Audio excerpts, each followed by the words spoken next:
Hello, I am Dr. Merve Turkmen. I am an infectious diseases specialist. Today I will tell you a case. It's about benign fasciculation syndrome developing after COVID vaccine. Benign fasciculation syndrome was found to have no association with any vaccine. Fasciculation was not reported as an adverse effect after COVID vaccine. This paper presents a benign fasciculation syndrome case developing after CoronaVac vaccination. It was aimed to present the case that was first in the literature. The side effects of COVID vaccines have received a lot of attention. Side effects were generally seen as a local allergic reaction like other vaccines. In the vast majority of cases, the main complaints were fever, headache, myalgia, and malaise. Dermatological side effects, urticaria, erythema multiforme, exacerbation of psoriasis may occur. Serious side effects such as anaphylaxis, Hennig-Schönlein purpura, laryngeal edema, demyelination, cerebral hemorrhage have also been reported. A 43-year-old male patient applied to our clinic with complaints of widespread fasciculation in the tongue and entire body developing one day after the vaccination. He had no known comorbidity or medication usage. He did not use alcohol, nicotine, or caffeine. No muscle weakness or atrophy was found in neurological examination. Deep tendon reflexes were found to be normal. In routine blood tests, calcium, magnesium, potassium, sodium, vitamin B12, TSH, and T4 values were within the normal limits. Spinal cord imaging was normal. Nerve conduction studies were observed to be normal.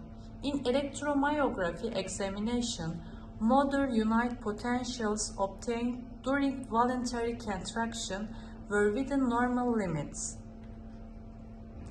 In electromyography examination, fasciculation was observed in resting position in all the muscles examined. The patient was taken to follow-up and the fasciculations were completely recovered in 3 weeks by gradually decreasing.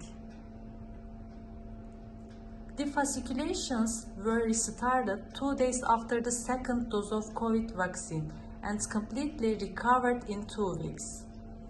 He did not take any medication or psychotherapy, nor relapse was observed. The new coronavirus disease, COVID-19, the first case of which has been reported in late 2019 and which is caused by a new type coronavirus, SARS-CoV-2, has been announced as a pandemic by World Health Organization on 11 March 2020. The communicable and life-threatening nature of the virus necessitated the vaccine studies. Sinovac CoronaVac continued its third phase vaccine studies in countries including Turkey, Brazil, and Indonesia. No severe adverse effect was observed, and the adverse effects that have been observed include pain at the point of injection, fever, asthenia, diarrhea, and muscle pain. Benign fasciculation syndrome is characterized with the fasciculation of voluntary muscles in the body. Fasciculation may develop in any voluntary muscle group, but the most remarkable ones are eyelids, arms, hands, fingers, legs, and feet. Tongue might be affected too. The fasciculation might be occasional or continuous. Other common symptoms include generalized fatigue or asthenia, paresthesis, and muscle cramps or symptoms. Anxiety and somatic symptom disorders and symptoms are widely reported. Benign fasciculation syndrome symptoms are generally not accompanied by atrophy or muscle weakness.